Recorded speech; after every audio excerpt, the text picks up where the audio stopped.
San Agustín. Confesiones. Libro 1, capítulo 1. Grande eres, Señor, e inmensamente digno de alabanza. Grande es tu poder y tu inteligencia no tiene límites. Aquí hay un hombre que te quiere alabar, un hombre que es parte de tu creación y que, como todos, lleva siempre consigo por todas partes su mortalidad y el testimonio de su pecado, el testimonio de que tú siempre te resistes a la soberbia humana. Así pues, a pesar de su miseria, ese hombre te quiere alabar. Y tú lo estimulas para que encuentre deleite en tu alabanza.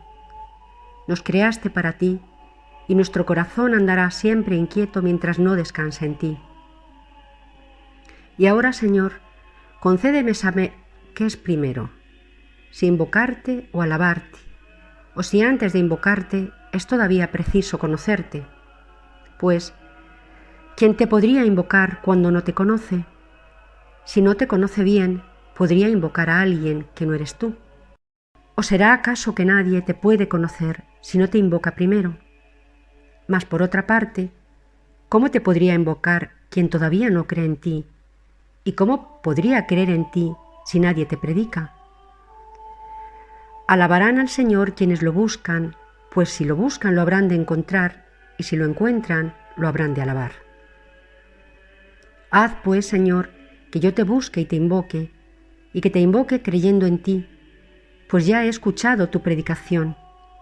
Te invoca mi fe, esa fe que tú me has dado, que infundiste en mi alma por la humanidad de tu Hijo, por el ministerio de aquel que tú nos enviaste para que nos hablara de ti. Capítulo 2. ¿Y cómo habré de invocar a mi Dios y Señor? Porque si lo invoco será ciertamente para que venga a mí. Pero, ¿qué lugar hay en mí para que a mí venga Dios, ese Dios que hizo el cielo y la tierra? Señor Santo, ¿cómo es posible que haya en mí algo capaz de ti? Porque a ti no pueden contenerte ni el cielo ni la tierra que tú creaste, y yo en ella me encuentro, porque en ella me creaste. ¿Acaso porque sin ti no existiría nada de cuanto existe, resulta posible que lo que existe te contenga? Y yo existo. Por eso deseo que vengas a mí, pues sin ti yo no existiría. Yo no estoy en los abismos, pero tú estás también allí. Y yo no sería absolutamente, no podría ser, si tú no estuvieras en mí. O, para decirlo mejor, yo no existiría si no existiera en ti, de quien todo procede, por el cual y en el cual existe todo. Así es, Señor, así es. ¿Y cómo entonces invocarte si estoy en ti? ¿Y cómo podrías tú venir a mí si ya estás en mí? ¿Cómo podría yo salirme del cielo y de la tierra para que viniera a mí mi Señor? Pues Él dijo, yo lleno los cielos y la tierra.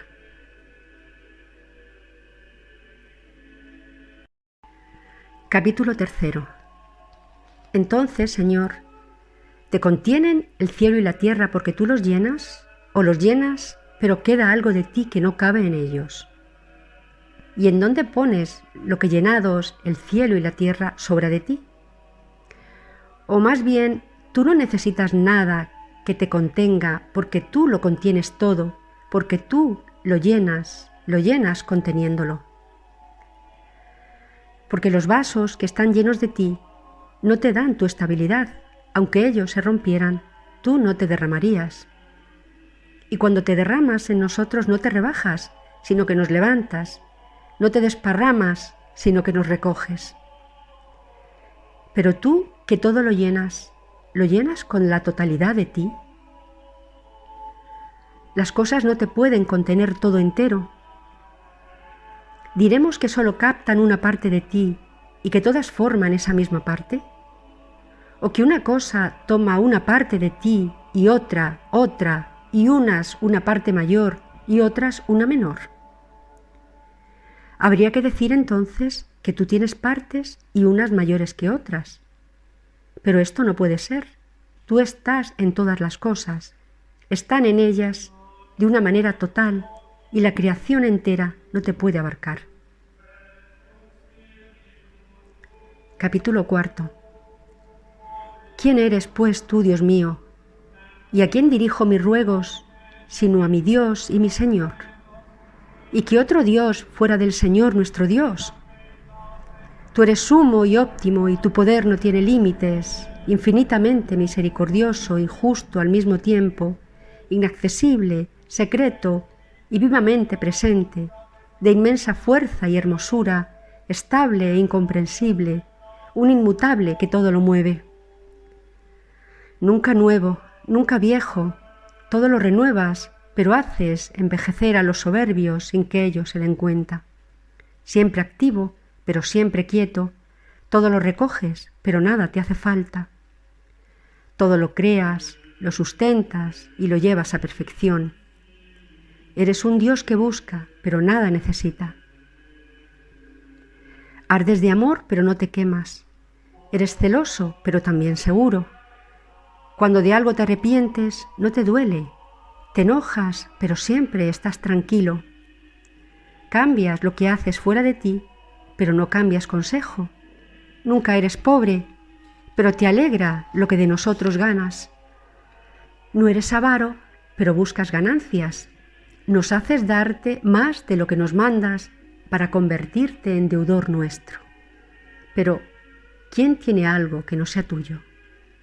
Y nos pagas tus deudas cuando nada nos debes, y nos perdonas lo que te debemos, sin perder lo que nos perdonas. ¿Qué diremos entonces de ti, Dios mío, vida mía y santa dulzura? Aunque bien poco es en realidad lo que dice quien habla de ti, pero ay de aquellos que callan de ti, porque teniendo el don de la palabra se han vuelto mudos. Capítulo 5. ¿Quién me dará a reposar en ti, que vengas a mi corazón y lo embriagues hasta hacerme olvidar mis males y abrazarme a ti, mi único bien? ¿Qué eres tú para mí? Hazme la misericordia de que pueda decirlo. ¿Y quién soy yo para ti? Pues me mandas que te ame, y si no lo hago te irritas contra mí y me amenazas con grandes miserias. ¿Pero qué? ¿No es ya muchísima miseria simplemente el no amarte? Dime pues, Señor, por tu misericordia, ¿quién eres tú para mí? Dile a mi alma, yo soy tu salud. Y dímelo en forma que te oiga. Ábreme los oídos del corazón y dime, yo soy tu salud. Y corra yo detrás de esa voz hasta alcanzarte. No escondas de mí tu rostro y muera yo si es preciso, para no morir y contemplarlo. Angosta morada es mi alma, ensánchamela para que puedas venir a ella. Está en ruinas, repárala. Sé bien, y lo confieso, que tiene cosas que ofenden tus ojos. Pero, ¿quién más que a ti puedo clamar para que me la limpie? Límpiame, Señor, de mis pecados ocultos y líbrame de las culpas ajenas. Creo y por eso hablo. Tú, Señor, lo sabes bien. Ya te he confesado mis culpas, Señor, y tú me las perdonaste. No voy a entrar en pleito contigo, que eres la verdad. No quiero engañarme para que mi iniquidad no se mienta a sí misma. No entraré pues en contienda contigo, pues si te pones a observar nuestros pecados, ¿quién podrá resistir? Capítulo 6. Permíteme, sin embargo, hablar ante tu misericordia a mí, que soy polvo y ceniza. Déjame hablar, pues hablo a tu misericordia y no a un hombre burlón que pueda mofarse de mí. Quizá parezco risible ante tus ojos, pero tú te volverás hacia mí lleno de misericordia. ¿Qué es lo que pretendo decir, Señor y Dios mío, sino que ignoro cómo vine a dar a esta que no sé si llamar vida mortal o muerte vital, y me recibieron los consuelos de tu misericordia, según lo oí de los que me engendraron en la carne, esta carne en la cual tú me formaste en el tiempo, cosa de la que no puedo aguardar recuerdo alguno. Recibiéronme pues las consolaciones de la leche humana. Ni mi madre ni sus nodrizas llenaban sus pechos. Eras tú quien por ellas me dabas el alimento de la infancia, según el orden y las riquezas que pusiste en el fondo de las cosas. Don tuyo era también el que yo no deseara más de lo que me dabas, y que las que me nutrían quisieran darme lo que les dabas tú a ellas. Porque lo que me lo daban llevadas del afecto natural en que tú las hacías abundar. El bien que me daban lo consideraban su propio bien. Bien que me venía no de ellas, sino por ellas, ya que todo bien procede de ti, mi Dios y toda mi salud. Todo esto lo entendí más tarde por la voz con que me hablabas, por dentro y por fuera de mí, a través de las cosas buenas que me concedías, porque en ese entonces yo no sabía otra cosa que mamar, dejarme ir en los deleites y llorar las molestias de mi carne. No sabía otra cosa. Más tarde comencé a reír, primero mientras dormía y luego estando despierto. Así me lo han contado, y lo creo por lo que vemos de ordinario en los niños, pues de lo mío nada recuerdo. Poco a poco comencé a sentir en dónde estaba y a querer manifestar mis deseos a quien me los podía cumplir, pero no me era posible, pues mis deseos los tenía yo dentro y ellos estaban fuera y no podían penetrar en mí. Entonces agitaba mis miembros y daba voces para significar mis deseos, lo poco que podía expresar y que no resultaban fáciles de comprender. Y cuando no me daban lo que yo quería, o por no haberme entendido, o para que no me hiciera daño, me indignaba de que mis mayores no se me sometieran y de que los libres no me sirvieran, y llorando me vengaba de ellos. Más tarde llegué a saber que así son los niños, y mejor me lo enseñaron ellos, que no lo sabían, que no mis mayores, que sí lo sabían. Y así esta infancia mía ha tiempo que ya murió, y yo sigo viviendo. Pero tú, Señor, siempre vives, y no hay en ti nada que muera, porque tú existes desde antes del comienzo de los tiempos, antes de que se pudiera decir antes, y eres Dios y Señor de todo cuanto creaste. En ti está la razón de todas las cosas inestables, en ti el origen inmutable de todas las cosas mudables y el porqué de las cosas temporales e irracionales. Dime, Señor misericordioso, a mí, tu siervo que te lo suplica, si mi infancia sucedió a otra edad más anterior. ¿Sería el tiempo que pasé en el seno de mi madre? Pues de ella se me han dicho muchas cosas y he visto también muchas mujeres embarazadas. ¿Qué fue de mí, Dios y dulzura mía, antes de eso? ¿Fui alguien y estuve en alguna parte? Porque esto no me lo pueden decir ni mi madre ni mi padre, ni la experiencia de otros, ni mi propio recuerdo. ¿Acaso te sonríes de que te pregunte tales cosas, tú que me mandas reconocer lo que sé y alabarte por ello? Te lo confieso, pues, Señor del cielo y de la tierra, y te rindo tributo de alabanza por los tiempos de mi infancia que yo no recuerdo, y porque has concedido a los hombres que puedan deducir de lo que ven y hasta creer muchas cosas de sí mismos por lo que dicen mujeres iletradas. Existía yo, pues, y vivía en ese tiempo, y hacia el fin de mi infancia buscaba el modo de hacer comprender a otros lo que sentía. ¿Y de quién sino de ti podía proceder un viviente así? No podemos venir de afuera una sola vena por la que corre de nosotros la vida, y nadie puede ser artífice de su propio cuerpo. Todo nos viene de ti, Señor, en quien ser y vivir son la misma cosa, pues el supremo existir es supremo vivir. Sumo eres y no admites mutación. Por ti no pasan los días, y sin embargo pasan en ti, porque tú contienes todas las cosas con todos sus cambios, y porque tus años no pasan. Tú vives en un eterno día, en un eterno hoy. ¿Cuántos días de los nuestros y de nuestros padres han pasado ya por este hoy tuyo, del que recibieron su ser y su modo? ¿Y cuántos habrían de pasar todavía y recibir de él la existencia? Tú eres siempre el mismo, y todo lo que está por venir en el más hondo futuro y lo que ya pasó, hasta en la más remota distancia. Hoy lo harás, hoy lo hiciste. ¿Y qué más da si alguno no lo entiende? Alégrese cuando pregunta, ¿qué es esto? Porque más le vale encontrarse sin haber resuelto tus enigmas que resolverlos y no encontrarte. Capítulo 7. Señor, ay del pobre y de sus pecados. Cuando alguno admite esto, tú te apiadas de él, porque tú lo hiciste a él, pero no sus pecados. ¿Quién me recordará los pecados de mi infancia? Porque nadie está libre de pecado ante tus ojos, ni siquiera el niño que ha vivido un solo día. ¿Quién pues me lo recordará? Posiblemente un pequeñuelo en el que veo lo que de mí no recuerdo. Pero ¿cuáles podrían ser mis pecados?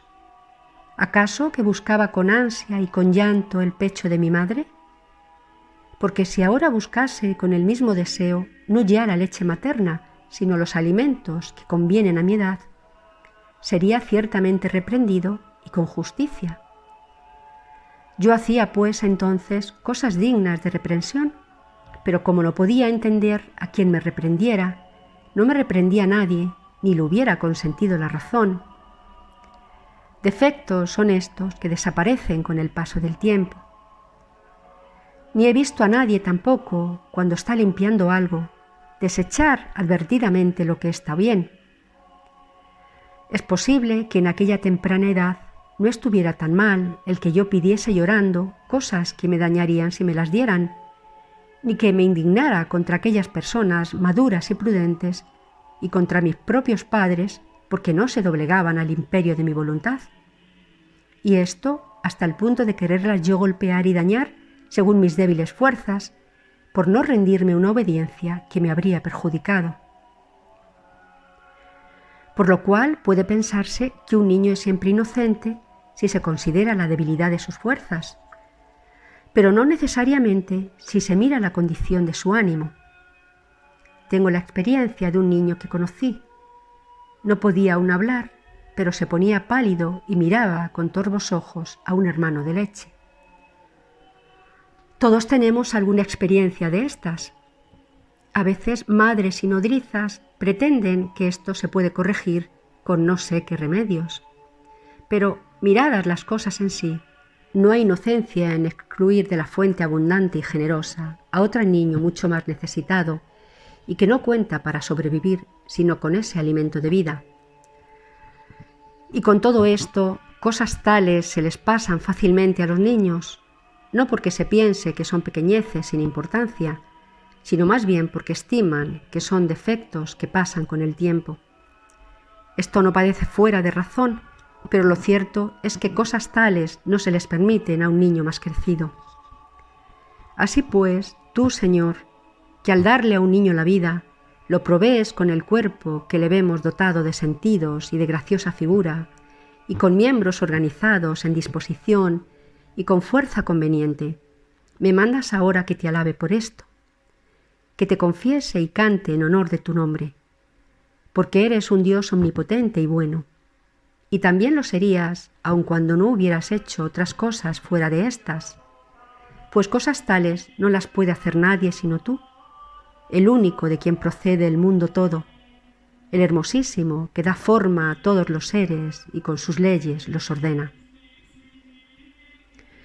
Pero trabajo me cuesta, Señor, considerar como parte de la vida que ahora vivo, ni siquiera como principio de ella, a esa infancia mía de la que no tengo recuerdos y de la que algo sé por lo que otros me han dicho y por lo que veo en otros niños. Porque el olvido de mi primera infancia es tan tenebroso como el tiempo que viví en el seno de mi madre. Y si fui concebido en la iniquidad y en el pecado, me nutrió mi madre. Y ¿cuándo y dónde, Señor? Te lo suplico, ¿cuándo y dónde fui yo inocente? Pasaré pues por alto ese tiempo. ¿Qué tengo que ver con él? Pues no me queda de él vestigio alguno. Capítulo 8.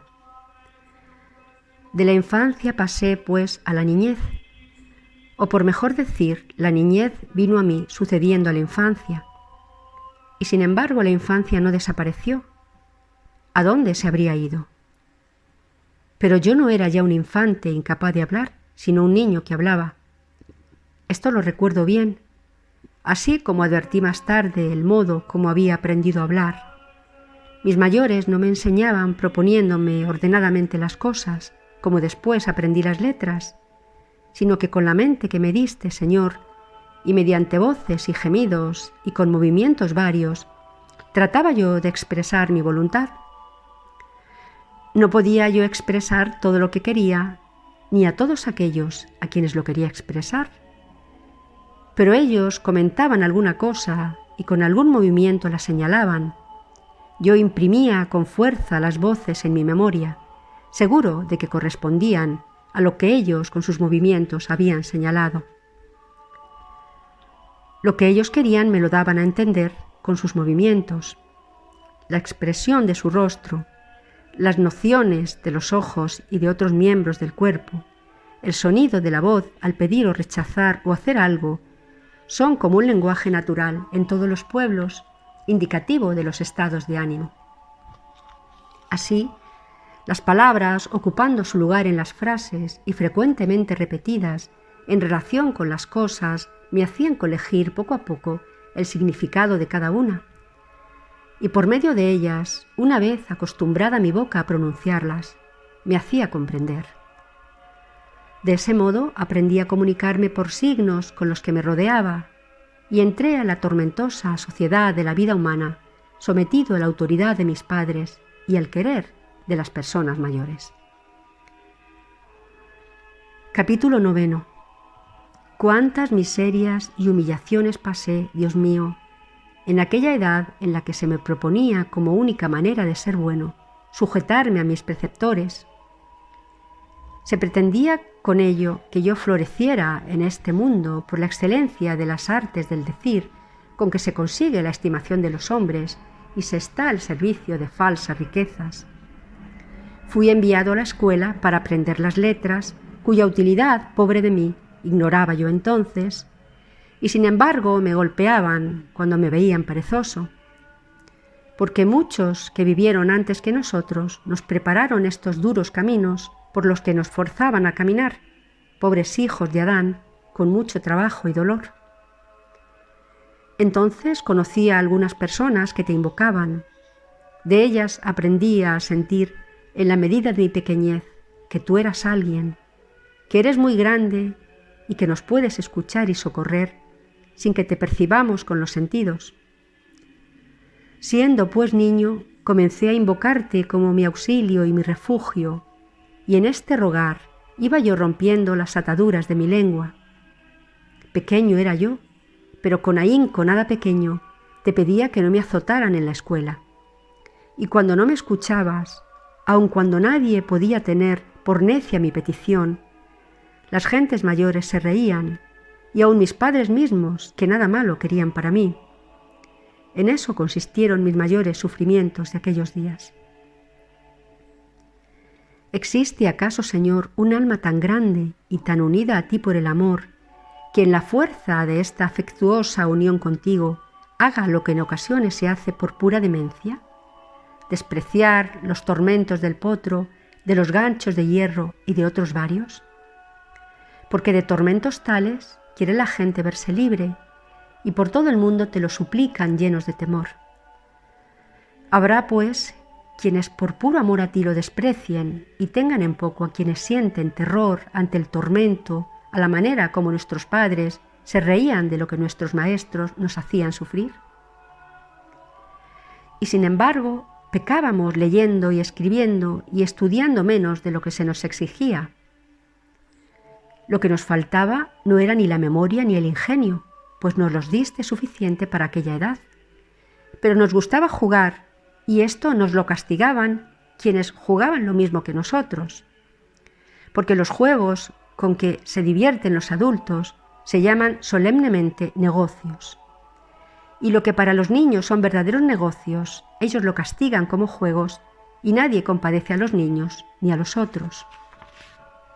A menos que algún buen árbitro de las cosas tenga por bueno el que yo recibiera castigos por jugar a la pelota. Verdad es que ese juego me impedía aprender con rapidez las letras, Pero las letras me permitieron más tarde juegos mucho más inadmisibles, porque en el fondo no hacía otra cosa aquel mismo que por jugar me pegaba. Cuando en alguna discusión era vencido por alguno de sus colegas profesores, la envidia y la bilis lo atormentaban más de lo que a mí me afectaba perder un juego de pelota. Capítulo 10.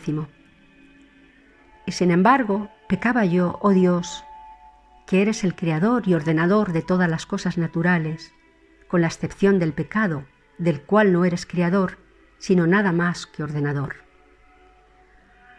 Pecaba obrando contra el querer de mis padres y de aquellos maestros, pero pude más tarde hacer buen uso de aquellas letras que ellos, no sé con qué intención, querían que yo aprendiese.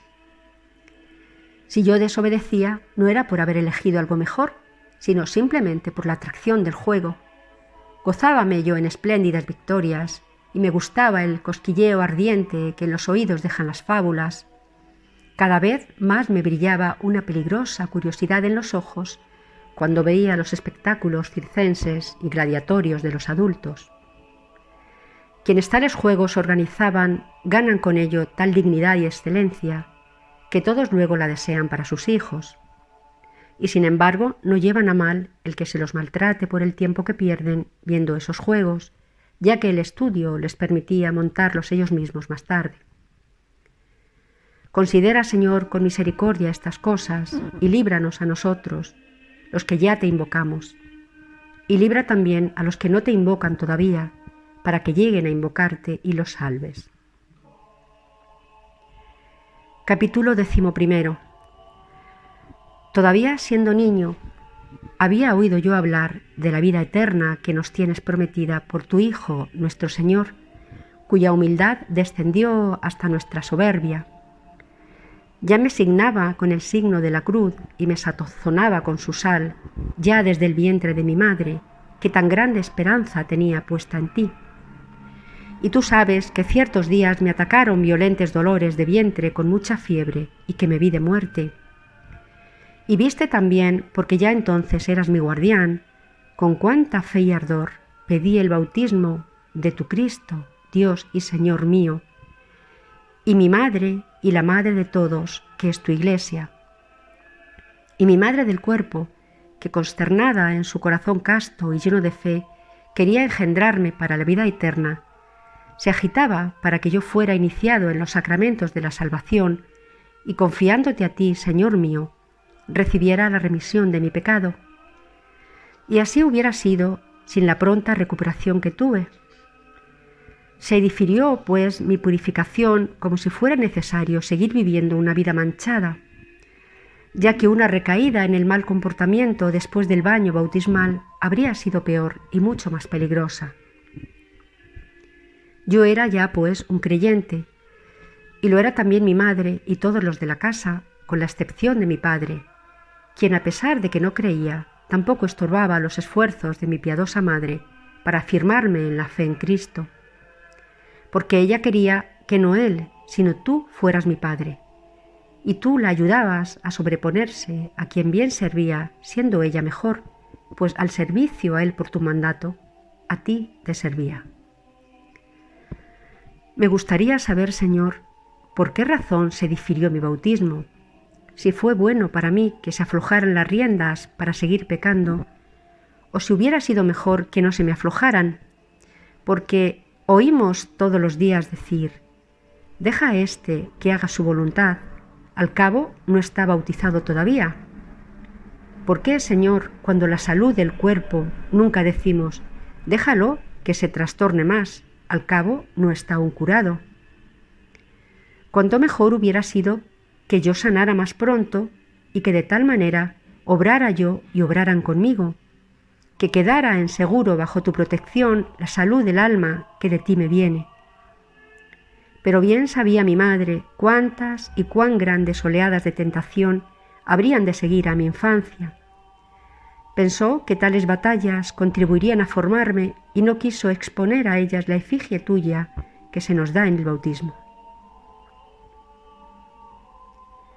Capítulo 12. Durante mi niñez, que era menos de temer que mi adolescencia. No me gustaba estudiar y soportaba que me urgieran a ello. Pero me urgían y eso era bueno para mí. Y yo me portaba mal, pues no aprendía nada como no fuera obligado. Y digo que me conducía mal porque nadie obra tan bien cuando solo forzado hace las cosas, aun cuando lo que hace sea bueno en sí. Tampoco hacían bien los que en tan forma me obligaban, pero de ti, Dios mío, me venía todo bien.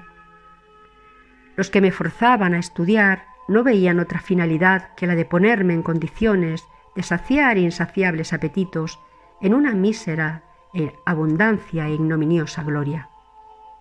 Pero tú, que tienes contados todos nuestros cabellos, aprovechabas para mi bien el error de quienes me forzaban a estudiar y el error mío de no querer aprender, lo usabas como un castigo que yo, niño de corta edad, pero ya gran pecador, ciertamente merecía. De este modo sacabas tú provecho para mí de gentes que no obraban bien y a mí me dabas retribución por mi pecado. Es así como tienes ordenadas y dispuestas las cosas, que todo desorden en los afectos lleve en sí mismo su pena. Capítulo 13. Nunca he llegado a saber a qué obedecía mi aborrecimiento por la lengua griega que me forzaban a aprender, pero en cambio me gustaba mucho la lengua latina. No, por cierto, la de la primera enseñanza en la que se aprende a leer, escribir y contar, ya que ésta me era tan odiosa como el aprendizaje del griego, pero sí la enseñanza de los llamados gramáticos. Pero, ¿de dónde venía esto, sino del pecado y la vanidad de la vida? Porque yo era carne y espíritu que camina sin volver atrás. Ciertamente eran mejores, por más ciertas, aquellas primeras letras a las que debo el poder leer algo y escribir lo que quiero, pero no aquellas otras que me hacían considerar con emoción las andanzas de Eneas con olvido de mis propias malas andanzas, llorar a Dido muerta y su muerte de amor, mientras veía yo pasar sin lágrimas mi propia muerte, una muerte que moría yo lejos de ti, que eres mi Dios y mi vida. Pues no hay nada más lamentable que la condición de un miserable que no tiene compasión de su miseria. ¿Quién tan desdichado como uno que lloraba la muerte de Dido por el amor de Eneas, pero no esa otra muerte propia, muerte terrible, que consiste en no amarte a ti? Oh Dios, luz de mi corazón y pan de mi alma, fuerza que fecunda mi ser y los senos de mi pensamiento. Yo no te amaba entonces y me entregaba lejos de ti a fornicarios amores, pues no otra cosa que fornicación es la amistad del mundo lejos de ti. Pero por todos lados oía yo continuas alabanzas de mi fornicación. Bien, muy bien, gritaban los que me veían fornicar. También es cierto que decimos bien, muy bien, cuando el elogio es evidentemente inmerecido y queremos con él humillar a la gente. Pero nada de eso me hacía llorar, sino que lloraba yo por la muerte violenta de Dido, tierra que vuelve a la tierra, y me iba a la zaga de lo peor que hay en tu creación, y cuando se me impedía seguir con las lecturas, me llenaba de dolor porque no me dejaban leer lo que me dolía. Esta demencia era tenida por más honorable disciplina que las letras con que aprendí a leer y escribir. Pero clama tú ahora dentro de mi alma, Dios mío, y que tu verdad me diga que no es así, sino que mejor cosa es aquella primera enseñanza, pues ahora estoy más que preparado para olvidar las andanzas de Eneas y otras cosas parecidas, y no lo estoy para olvidarme de leer y escribir. Es cierto que a las puertas de las escuelas de gramática se cuelgan cortinas, pero no es tanto para significar el prestigio de una ciencia secreta, cuanto para disimular el error. Y que no clamen contra mí esas gentes a quienes ya no temo ahora que confieso delante de ti lo que desea mi alma, y consiento en que se me reprenda de mis malos caminos, para que pueda yo amar los buenos tuyos. Que nada me reclamen los vendedores y compradores de gramática, Pues si les pregunto si fue verdad que Eneas haya estado alguna vez en Cartago, los más indoctos me dirán que no lo saben, y los más prudentes lo negarán en absoluto. Pero si les pregunto con qué letras se escribe el nombre de Eneas, todos responderán bien, pues conocen lo que según el convenio de los hombres significan esas letras. Más aún, si les pregunto qué causaría mayor daño en esta vida, si olvidarnos de leer y escribir u olvidar todas esas poéticas ficciones, ¿quién dudará de la respuesta si es que no ha perdido la razón? Pecaba yo, pues, entonces, siendo niño, cuando prefería las acciones a las letras útiles que tenía en aborrecimiento, ya que el 1 más 1 sean 2 y 2 más 2 sumen 4, era para mí fastidiosa canción. Y mucho mejor quería contemplar los dulces espectáculos de vanidad, como aquel caballo de madera lleno de hombres armados, como el incendio de Troya y la sombra de Creusa. Capítulo 14. ¿Por qué, pues, aborrecía yo la literatura griega, que tan bellas cosas cantaba? ¿Por qué Homero, tan perito en urdir preciosas fábulas, es dulce pero vano? Y esta vana dulzura era amarga para mí cuando era yo niño. De seguro también lo es Virgilio para los niños griegos, si los obligan al estudio como a mí me obligaban. Es muy duro estudiar obligados.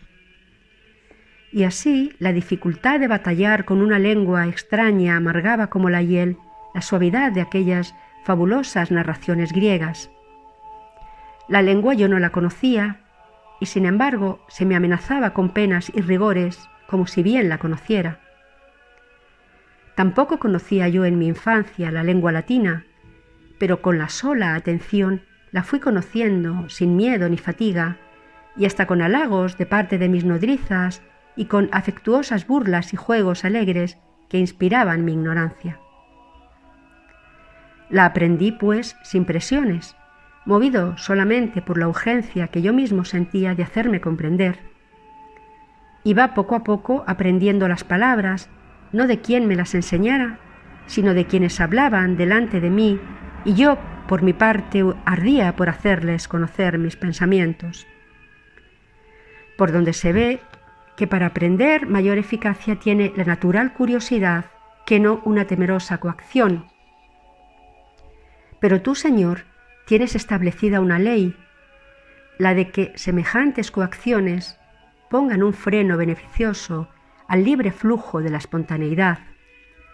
Desde la férula de los maestros hasta las pruebas terribles del martirio, es tu ley que todo se vea mezclado de saludables amarguras, con las que nos llamas hacia ti en expiación de las pestilentes alegrías que de ti nos alejan. Capítulo 15. Escucha, Señor, mi súplica, para que mi alma no se quiebre bajo tu disciplina, ni desmaye en confesar las misericordias con las que me sacaste de mis pésimos caminos. Seas tú siempre para mí una dulzura más fuerte que todas las mundanas seducciones que antes me arrastraban. Haz que te ame con hondura y apriete tu mano con todas las fuerzas de mi corazón, y así me vea libre hasta el fin de todas las tentaciones. Sírvate, pues, Dios y Señor mío, cuanto de útil aprendí siendo niño, y sírvate cuanto hablo, escribo, leo o pongo en números.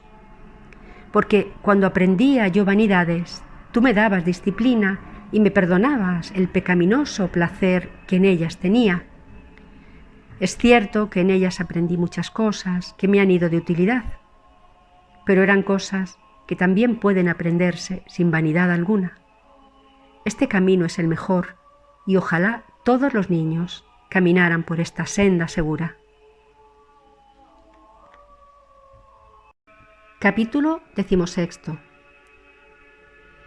Maldito seas, oh río de las costumbres humanas, pues nadie te quiere resistir.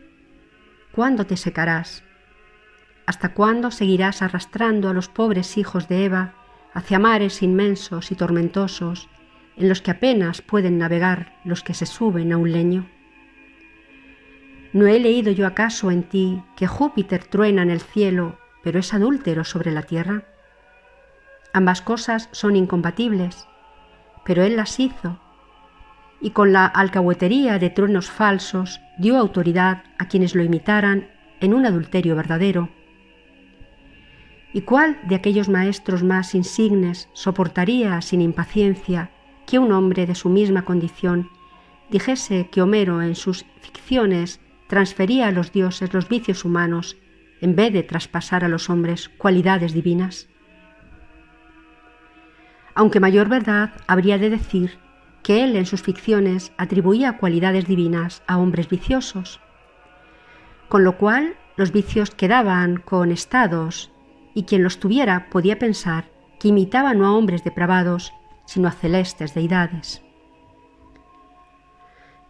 Y sin embargo, oh río infernal, en tus ondas se revuelven los hijos de los hombres en pos de la ganancia, y en mucho se tiene el que las leyendas homéricas se presenten en el foro bajo el amparo de leyes que les conceden crecidos estipendios.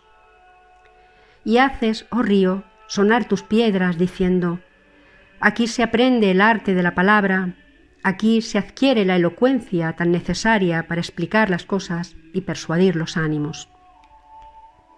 En efecto, no conoceríamos palabras tales como lluvia de oro, regazo, engaño y templos del cielo, si no fuera porque Terencio las usa cuando nos presenta a un joven disoluto que quiere cometer un estupro siguiendo el ejemplo de Júpiter, porque vio en una pared una pintura sobre el tema de cómo cierta vez Júpiter embarazó a la doncella Danae penetrando en su seno bajo la forma de una lluvia de oro. Y hay que ver cómo se excita la concupiscencia de ese joven con semejante ejemplo que le viene de un dios. ¿Y qué dios?, se pregunta. Pues nada menos que aquel que hace retemblar con sus truenos los templos del cielo, y se dice: ¿no voy yo, simple hombre, a hacer lo que veo en un dios? Claro que sí, y ya lo he hecho, y con toda mi voluntad. Y no es que con estas selectas palabras se expresen mejor semejantes torpezas, sino más bien que bajo el amparo de esas palabras las torpezas se cometen con más desahogo. No tengo objeciones contra las palabras mismas, que son como vasos escogidos y preciosos, pero sí las tengo contra el vino de error que en ellos nos daban a beber maestros ebrios, que todavía nos amenazaban si nos negábamos a beber. Y no teníamos un juez a quien apelar. Y sin embargo, Dios mío, en quien reposa ya segura mi memoria, yo aprendía tales vanidades con gusto, y, mísero de mí, encontraba en ellas placer. Por eso decían de mí que era un niño que mucho prometía para el futuro. Capítulo 17. Permíteme, Señor, decir algo sobre mi ingenio, dádiva tuya, y de los devaneos con que lo desperdiciaba. Me proponía algo que mucho me inquietaba el alma. Querían que por amor a la alabanza y miedo a ser enfrentado y golpeado, repitiera las palabras de Juno, iracunda y dolida de que no podía alejar de Italia al rey de los teucros. Pues nunca había oído yo que Juno hubiese dicho tales cosas, pero nos forzaban a seguir como vagabundos los vestigios de aquellas ficciones poéticas y a decir en prosa suelta lo que los poetas decían en verso. Y el que lo hacía mejor entre nosotros y era más alabado, era el que, según la dignidad del personaje que fingía con mayor vehemencia y propiedad del lenguaje, expresaba el dolor o la cólera de su personaje. Pero, ¿de qué me servía todo aquello, Dios mío y vida mía? ¿Y por qué era yo, cuando recitaba, más alabado que otros coetáneos míos y compañeros de estudios? ¿No era todo ello viento y humo? ¿No había por ventura otros temas en que se pudieran ejercitar mi lengua y mi ingenio? Lo sabía. Tus alabanzas, Señor, tus alabanzas, como están en la Sagrada Escritura, habrían sostenido el gajo débil de mi corazón, y no habría yo quedado como presa innoble de los pájaros de rapiña en medio de aquellas vanidades. Capítulo 18. No es, pues, maravilla si llevado por tanta vanidad me descarriaba yo lejos de ti, mi Dios. Para mi norma y gobierno se me proponían hombres que eran reprendidos por decir con algún barbarismo o solecismo algún hecho suyo no malo, pero eran alabados y glorificados cuando ponían en palabras adecuadas y con buena ornamentación sus peores concupiscencias. Y tú, Señor, ves todo esto y te callas. Tú que eres veraz, generoso y muy misericordioso. Pero no vas a seguir por siempre callado. Ahora mismo has sacado del terrible abismo a un alma que te busca y tiene sed de deleitarse en ti.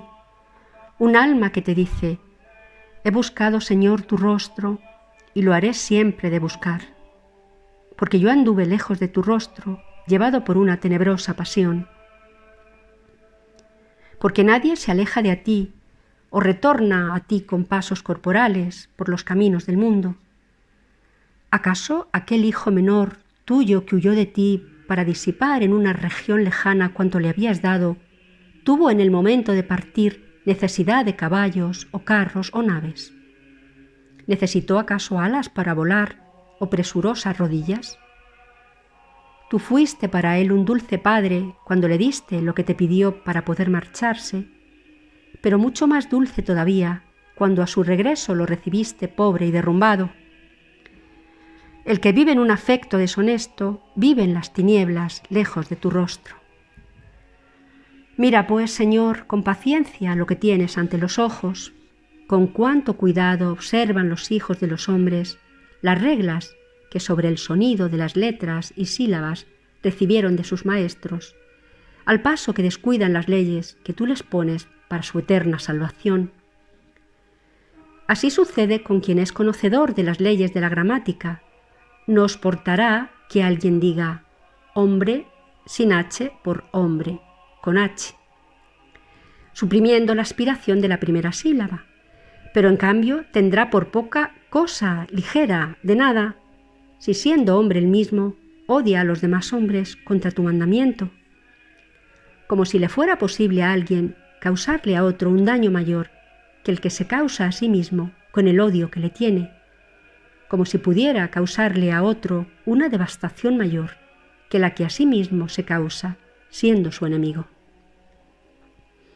Y por cierto, no hay cultura literaria que nos sea más íntima que la conciencia misma, en la cual llevamos escrito que no se debe hacer a otro lo que nosotros mismos no queremos padecer. Cuán distinto eres tú, oh Dios inmenso y único, que habitas en el silencio de las alturas y con inmutables decretos impones cegueras para castigar ilícitos deseos. Cuando alguien busca la fama de la elocuencia, atacando con odio a un enemigo en presencia de un juez y de un auditorio, pone sumo cuidado para no desprestigiarse con un error del lenguaje. No dirá, por ejemplo, entre las hombres. Pienso, en cambio, nada se le da en la violencia de su odio si intenta arrancar a otro hombre de la sociedad de sus semejantes. Capítulo 19. Al umbral de semejantes costumbres yacía yo infeliz mientras fui niño, y tal era la lucha en esa palestra que más temía yo cometer un barbarismo que envidiar a los que lo cometían. Ahora admito y confieso en tu presencia aquellas pequeñeces por las cuales recibía yo alabanza de parte de personas para mí tan importantes, y agradarles me parecía la suma del buen vivir. No caía yo en la cuenta de la vorágine de torpezas que me arrastraba ante tus ojos. ¿Podían ellos ver entonces algo más detestable que yo? Pues los ofendía engañando con incontables mentiras a mi pedagogo, a mis maestros y a mis padres, y todo por la pasión de jugar y por el deseo de contemplar espectáculos vanos para luego divertirme en imitarlos. Cometí muchos hurtos de la mesa y la despensa de mis padres, en parte movido por la gula y en parte también para tener algo que dar a otros muchachos que me vendían su juego, trueque en el cual ellos y yo encontrábamos gusto. Pero también en esos juegos Me vencía con frecuencia la vanidad de sobresalir y me las arreglaba para conseguir victorias fraudulentas. Y no había cosa que mayor fastidio me diera que el sorprenderlos en alguna de aquellas trampas que yo mismo les hacía a ellos. Y cuando en alguna me pillaban, prefería pelear a conceder. ¿Qué clase de inocencia infantil era esa? No lo era, Señor, no lo era. Permíteme que lo diga, porque esta misma pasión que en la edad escolar tiene por objeto nueces, pelotas y pajaritos, en las edades posteriores, para prefectos y reyes, es ambición de oro, de tierras y de esclavos. Con el paso del tiempo se pasa de lo chico a lo grande, así como de la férula de los maestros se pasa más tarde a suplicios mayores. Fue pues la humildad lo que tú, Rey y Señor nuestro, aprobaste en la pequeñez de los niños, cuando dijiste que los que son como ellos es el reino de los cielos.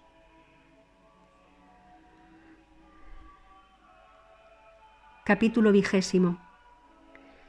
Y sin embargo, Señor, excelentísimo y óptimo Creador de todo cuanto existe, gracias te daría si hubieses dispuesto que yo no pasara de la niñez, porque yo existía y vivía, veía y existía y cuidaba de mi conservación, vestigio secreto de aquella unidad de la que procedo. Un instinto muy superior me movía a cuidar la integridad de mis sentidos, y aun en las cosas más pequeñas me deleitaba en la verdad de mis pensamientos. No me gustaba equivocarme. Mi memoria era excelente, mi habla ya estaba formada, me gozaba en la amistad, huía del dolor, del desprecio y de la ignorancia. ¿Qué hay en un ser así que no sea admirable y digno de loor? Pero todo esto me venía de mi Dios, pues yo me di a mí mismo semejantes dones. Cosas buenas eran, y todas ellas eran mi yo. Bueno es entonces el que me hizo, Él es mi bien, y en su presencia me llenó de exultación. Fin de la primera parte de las Confesiones. San Agustín.